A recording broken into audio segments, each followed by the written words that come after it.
Pessoal, como vocês estão? Espero encontrar-vos com saúde. A paz do Senhor Jesus a todos vocês. E vamos continuar, nosso estudo de bibliologia, estudando um pouco a palavra de Deus, A palavra de Deus, ela é viva e eficaz, Então, no período dos juízes, um dos juízes mais importantes foi Samuel, porque além de juiz, ele era também sacerdote e profeta. Também é bom destacar que nesse período dos juízes teve dois profetas anônimos, Foram eles, um está em Juízes 6, 8 ao 10 e outro em 1 Samuel 2, 27 ao 36. E também Débora, Débora foi bastante importante porque ela era profetisa, Juízes 4 e 4.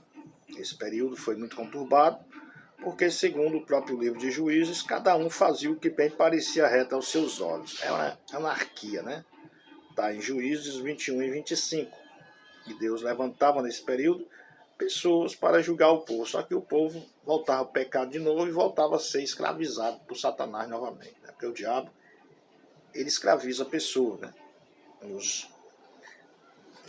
de várias formas, E essa escravidão aqui era uma escravidão normal mesmo, era uma escravidão mesmo, não era uma escravidão em vícios, Eram obrigados a trabalhar de graça sem ganhar salário nenhum para aquelas pessoas lá que moravam em volta deles.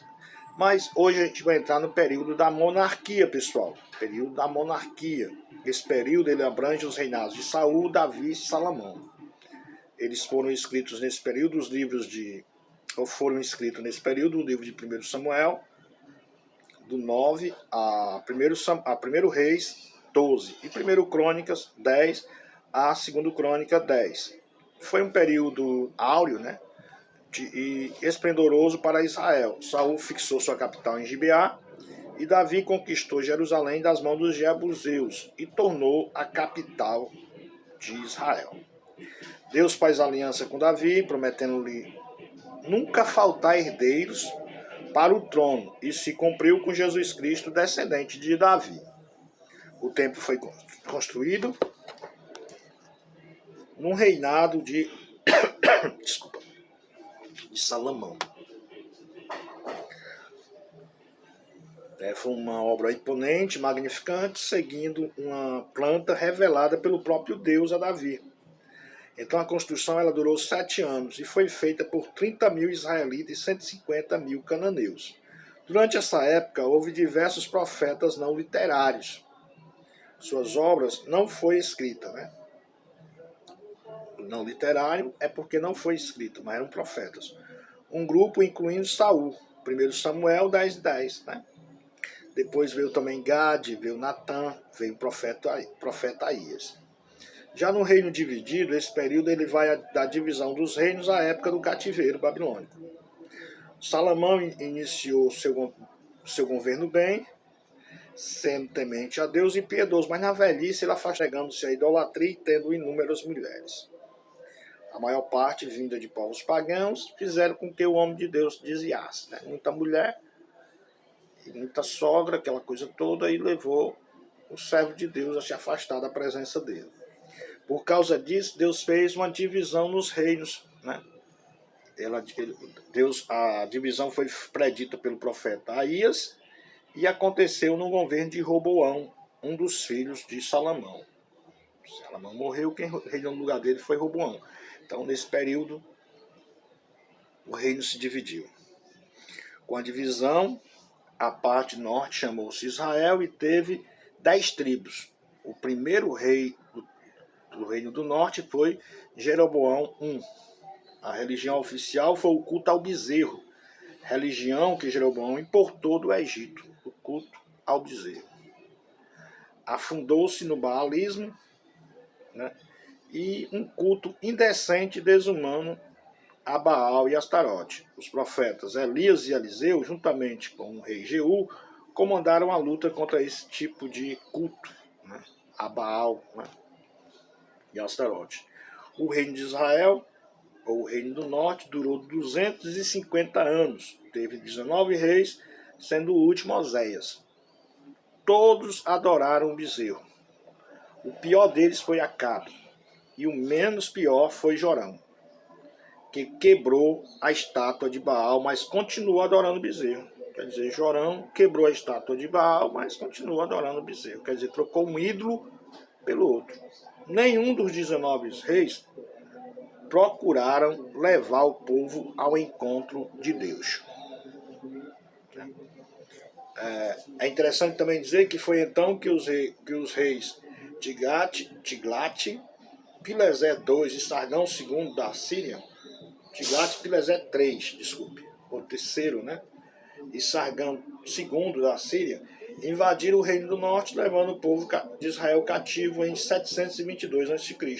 Sargão enviou seus súditos para povoar Samaria, capital do Reino do Norte, originando-se assim os samaritanos, gerando uma religião mista que se prolonga até os tempos de Cristo.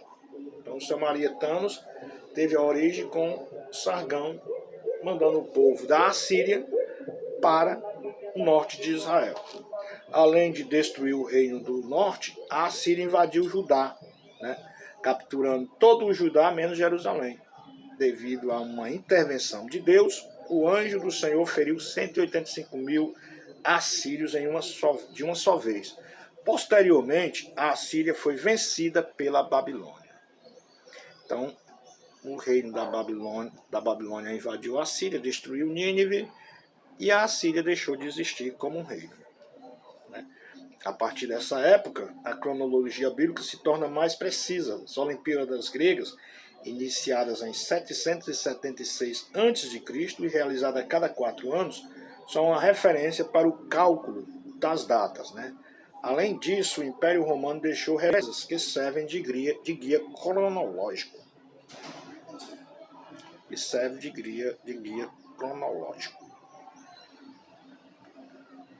O Reino do Norte, ele teve os seguintes profetas, não literários: Elias, um outro anônimo, segundo 1 Reis, capítulo 20, versículo 13, Micaias, Eliseu e Obed, né?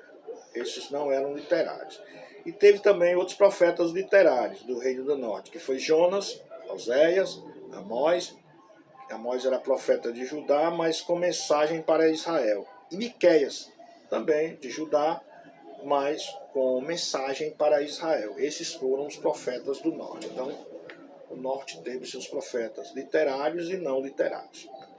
O Reino do Sul, ou o Reino de Judá, ele teve duas tribos, né? Judá e Benjamim, que ficaram como o Reino do Sul. E algumas famílias de outras tribos também se uniram a Judá, porque o norte estava totalmente desviado da presença de Deus. Então, os piedosos que tinham no Reino do Norte desceram tudo para ajudar, tudo para adorar em Jerusalém, porque Jerusalém era o único que ainda estava resistindo a, como é que eu posso dizer assim, a religião falsa, a religião pagã. Então, ao sul de Judá, sem comunicação com o norte. A capital continuou sendo Jerusalém, depois do cativeiro do Reino do Norte. Judá permaneceu cerca de 100 anos livre, né? Judá teve 20 reis, os 3 melhores reis da história foram Ezequias, Josias e Joás. O pior de todos os reis foi Atalha. Teve uma mulher para manchar, né? Ela queria voltar, fazer como ela era da família de Acabe, ela era filha de Acabe, ela queria que o Reino do Norte reproduzisse o reino do pai dela. Por isso que ela matou a família real, trouxe de volta o culto pagão, queria fazer tudo, né? Então ela foi a pior por causa disso, né? Quase elimina totalmente a semente real. Só que teve a irmã do sumo sacerdote que escondeu um dos descendentes do rei Davi, né? E esse menino tinha 7 anos quando começou a reinar e foi o que, como é que eu posso falar assim, a semente de Davi não foi eliminada por causa dessa boa ação da filha do sumo sacerdote.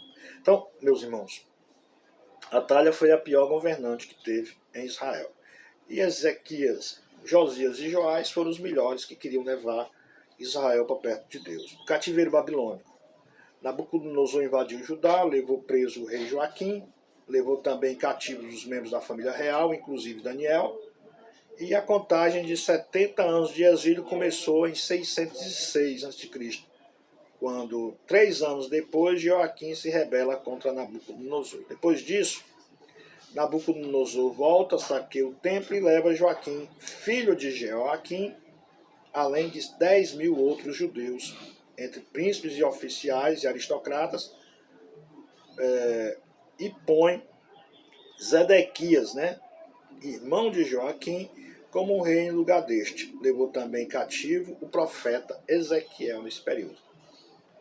Finalmente, em 587 a.C., Jerusalém é sitiada por Nabucodonosor. Depois de 1 ano e meio de cerco, acaba a resistência de Jerusalém, acabaram-se alimentos e a cidade é tomada. O povo estava com fome, o rei Zedequias foi capturado quando tentava fugir, sendo levado até Nabucodonosor, onde teve os olhos vazados, sendo depois levado para a Babilônia. Alguns remanescentes pobres foram poupados, mas acabaram fugindo para o Egito com medo de ser levado para a Babilônia. Então eles fugiram para o Egito. Os profetas desse período foram não literários: Semaías, Ido, Azarias, Eliezer e um anônimo, segundo Crônicas 25 e 15. Ulda, Urias, Anani, Jaaziel foram esses períodos, foram os profetas desse período. Já os literários foram Daniel, na corte de Nabucodonosor, Ezequiel no campo entre os cativos, ele era sacerdote, e Jeremias ficou entre os remanescentes de Jerusalém.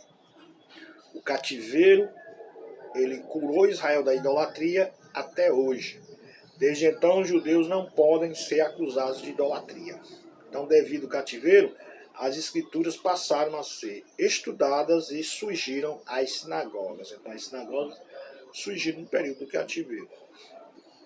Então, sempre Deus tem um remédio para o problema, né? O problema de Israel era a idolatria. Deus manda eles ir para a terra dos idólatras, né, como cativos, e lá Deus os cura, né, da idolatria. A restauração de Israel, pessoal. Depois de 70 anos, previsto antes por Isaías, um governador persa chamado Ciro proclamou o retorno dos judeus e restaurou Israel. O templo foi reconstruído, menor e menos rico que o anterior. Lógico, o primeiro foi construído pelo homem mais rico do mundo. Já o segundo não, o segundo foi construído mais simples, né? Esté, uma judia formosa, tornou-se rainha da Pérsia, 58 anos após o retorno de Israel. O livro de Esté situa-se entre os capítulos 7 e 8 de Esdras. O período da restauração teve os seguintes líderes: Josué e Esdras, religiosos, Zorobabel e Neemias, civis, atuando como governantes. E Ageu e Zacarias no início da reconstrução do templo, né? Malaquias, no final da reconstrução, atuaram em relação ao cativeiro. Já no final do cativeiro, os profetas Joel, Amós, Isaías e Miqueias, Sofonias, Naum, Abacuque, Obadias e Jeremias, né? Em relação ao cativeiro babilônico, esses profetas, eles atuaram. Então foi um período longo, né? Você vê que a história de Israel, nunca você pensa que vai mudar a situação do mundo, porque sempre vai haver o pecado, meu amigo. E onde o pecado está, sempre vai haver confusão. Você vê que os profetas Isaías, profeta Jeremias, profeta Ezequiel, os melhores de todos, no entanto, pregavam e o povo continuava, o pessoal se convertia por ali, mas não se convertia todo mundo, né? Então sempre tinha os que eram contra, que eram os crédulos mesmo, como se diz, e eles não se voltavam para Deus. Então Deus punia, depois voltava de novo, punia. Não, agora é melhor. Não, também não volta, depois volta. Mas sempre o povo continua no caminho do mal e do pecado. E isso chega até o cativeiro babilônico. Depois do cativeiro babilônico, que eles voltam, Deus levanta profetas, mas mesmo assim, Deus falando, usando os profetas, eles continuam desobedecendo, na desobediência do pecado. Porque só quem transforma o coração do homem é o Espírito Santo. Ninguém pense que palavras, uma revelação de Deus, pode melhorar a situação. Que vai ter medo de ir para o inferno, aí vai recuar um pouco. Mas, nem tanto, não se converte se o Espírito Santo não o converter. Né? A prova disso é Israel. Sempre era no caminho da desobediência. Deus falava com ele, Deus punia, mas mesmo assim eles voltavam para a desobediência. Né? Era um caso sério. Já no período interbíblico, esse período ele vai de Malaquias ao advento de Cristo. Né? Durou cerca de 400 anos, é um período também chamado de silêncio profético, né? Porque durante esse período não houve profeta em Israel. E durante esse período Israel ficou dominado pela Pérsia. Israel era uma província, né, da Pérsia, que eram os verdadeiros governantes, eram os persas. Os persas eles foram brandos e tolerantes, né, com Israel. Pelo que Israel ele gozou de certa liberdade e durante esse período nenhum profeta se levantou. Apesar do silêncio bíblico sobre esse período, a história registra diversos acontecimentos que foram decisivos para a configuração do mundo bíblico por ocasião do nascimento de Jesus Cristo. Após o domínio persa, Alexandre, monarca grego, levou a língua daquele país ao mundo da época, preparando o caminho para o surgimento da Bíblia em grego, a Septuaginta. O fato do mundo todo falar grego na época favoreceu a expansão do Evangelho. Veja aí, por exemplo, o plano de Deus. Né? Já tinha uma língua para facilitar a comunicação do Evangelho, que era o grego nessa época. Logo antes da vida de Cristo, por volta do ano 63 a.C., a Palestina passou ao domínio de Roma e na época do nascimento de Jesus governava a Galiléia Herodes o Grande. Herodes praticou todos os atos que julgou necessário para chegar ao trono, matando inclusive todos os membros do Sinédrio, alguns nobres e pessoas da própria família dele, ele matou, né, para poder chegar ao trono. Vou ficando por aqui e depois, no próximo encontro, a gente começa a época do cristianismo, né? A época em que o cristianismo passou a surgir como uma força, né? Na verdade, o cristianismo ele surgiu como uma pequena semente lançada na terra e depois virou uma árvore frondosa, uma árvore grande, né? Em que chegou em toda a terra. Então, meus queridos, até o próximo encontro e Deus lá em Cristo abençoe a todos vocês. Amém?